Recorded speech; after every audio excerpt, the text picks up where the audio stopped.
انور شاہ صاحب رحمت اللہ علیہ نے فیض الباری جلد 2 صفحہ 441 پر کہا ہے کہ روافض کا کفر سلف میں متفق علیہ، اختلاف شیعی میں ہے۔ رافضی اور شیعی کا فرق ہے۔ رافضی اس کو کہتے ہیں جو قرآن کی تحریف، عائشہ کی تہمت اور شیخین کے سب کا قائل ہو، اور شیعی اس کو کہتے ہیں جو اہل بیت سے محبت مزید رکھتا ہو۔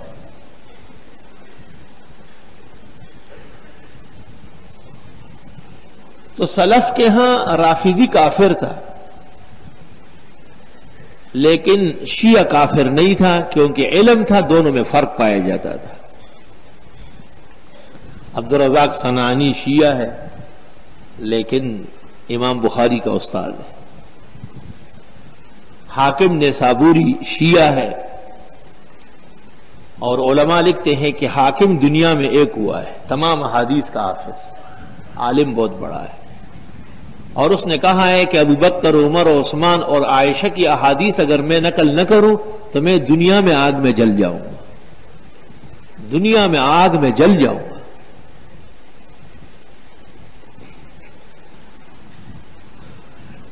ہمارے زمانے میں روافض اور شیعہ ایک ہے، بلکہ الگ تحقیق اس وقت شیعہ موجود نہیں ہے، سب روافض ہیں۔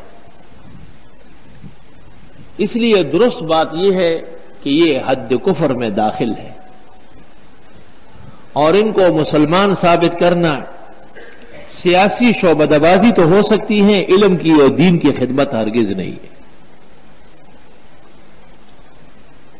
اور بعض سیاستدانوں کی نری مداہنت اور بالفاظ درست اسلام دشمنی کے مترادف ہے۔ ہاں ایسے افراد ہو سکتے ہیں، ایسے افراد ہو سکتے ہیں۔ جب کراچی کے علماء قتل ہوئے اخیر میں بہت زیادہ، تو ایک بہت بڑا شیعہ عالم ہمارے ایک بزرگ عالم اور سیاستدان کے پاس گیا اور اس کو کہا کہ کراچی میں علماء دیوبند قتل ہو رہے ہیں، علماء دیوبند اصل اہل سنت ہے، اگر یہ مر گئے ختم ہو گئے اسلام ختم ہو جائے۔ شیعہ عالم نے کہا، لیکن من حیث الجماعت و من حیث الاعتقاد اس زمانے کے تمام روافض ہیں، شیعان نہیں ہیں، کیونکہ یہ خمینی کا اعتقاد رکھتے ہیں، اور اس نے اپنے کشف اسرار اور صحیفہ نور میں کفر کی کوئی حد نہیں چھوڑی، کوئی کسر نہیں چھوڑی۔ یہاں تک لکھا ہے صفحہ 117 پر، با نظر عامیانہ چنی می نمایت کہ اس قرآن چیزی افتادہ۔ سرسری نظر ڈالنے سے پتہ چلتا ہے کہ صحابہ نے قرآن میں کمی بیشی کی ہے۔ خمینی لکھ رہے ہیں کشف اسرار میں، کشف الاسرار مولانا منظور غلط لکھ رہا ہے، کشف الاسرار تو عربی نام ہے، وہ فارسی ہے، کشف اسرار ہے۔ اس کے بعد لکھتے ہیں، اگر کسی بتاریخ رجوع کردہ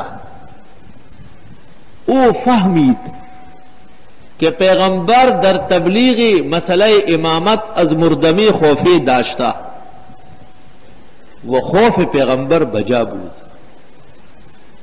اگر کوئی تاریخ اسلام دیکھے تو اسے پتہ چلے گا کہ رسول اللہ صلی اللہ علیہ وسلم نے علی کے خلیفہ ہونے کا اعلان ڈر کے مارے نہیں کیا، ابو بکر، عمر اور عثمان سے ڈرتے تھے، وہ چھرے لے کے مارنے لگے تھے۔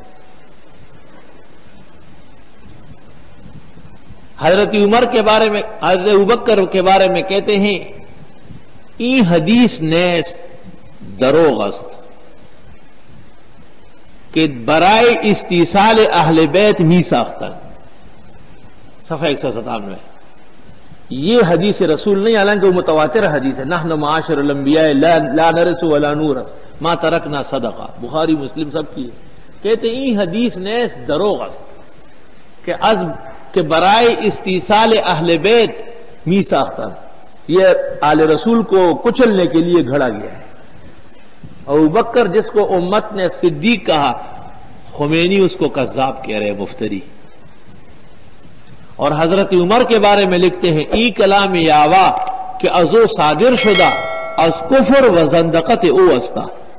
یہ بات جو عمر نے کہی ہے بوجہ کافر و زندیق ہونے کی گئی کہ وہ پیغمبر کی وفات کے دن کافر و زندیق تھا. وہ ولا حول ولا قوت الا باللہ. نقل کفر نمی شور.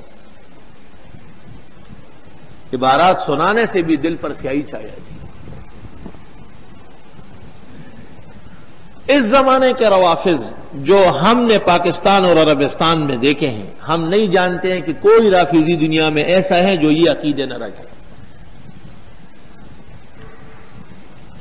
مشہور یہ ہے کہ رافضی 3 عقیدوں سے کافر ہے: تحریف قرآن، اتہام عائشہ اور سب شیخ ہیں. سمجھ گئے بات؟ ہماری کتابوں میں آپ کو اس طرح ملے گا، لیکن یاد رکھنا بنیادی بات سمجھ لو.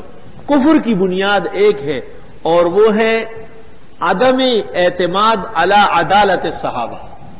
صحابہ کرام پر اعتماد نہ کرنا، کیونکہ قرآن لکھا صحابہ ہے، جمع انہوں نے کیا، پہنچایا انہوں نے، تو وہ غلط ہو گیا ان کی نظر میں. حدیث اور سنت نبی کی صحابہ نقل کرتے ہیں، وہ ختم ہو گئی. ابو بکر اور عمر کی عظمت انہوں نے تسلیم کی، وہ نہیں رہی. حضرت عائشہ صدیقہ رضی اللہ تعالی عنہا پر غزوہ عفق کے اندر عفق اور تہمت صحابہ کرام نے بیان فرمائی ہے، اور قرآن انہوں نے جمع کیا ہے جو پیغمبر پر نازل ہوا ہے، اور صحابہ کو تو وہ مانتے نہیں. اصل بنیاد رافضی کے کفر کی وہ ہے عدم اعتماد علی عدالت صحابہ، عدم تعدیل صحابہ. تو وجہ اہل سنت کے برحق ہونے کی تمام صحابہ کو ہدایت کے ستون اور نجوم ماننا ہے. کسی ایک صحابی سے آپ کا اور ہمارا اختلاف ہے. یہ جائز ہے کہ حضرت امیر معاویہ کا نام نامناسب الفاظ سے ذکر ہو جائے؟ ہرگز نہیں. معاویہ مجتہد تھے. دعہو فإنہ صحابی. ابن عباس کہتے ہیں دعہو، رہنے دو یہ بات ہے، فإنہ فقیہ.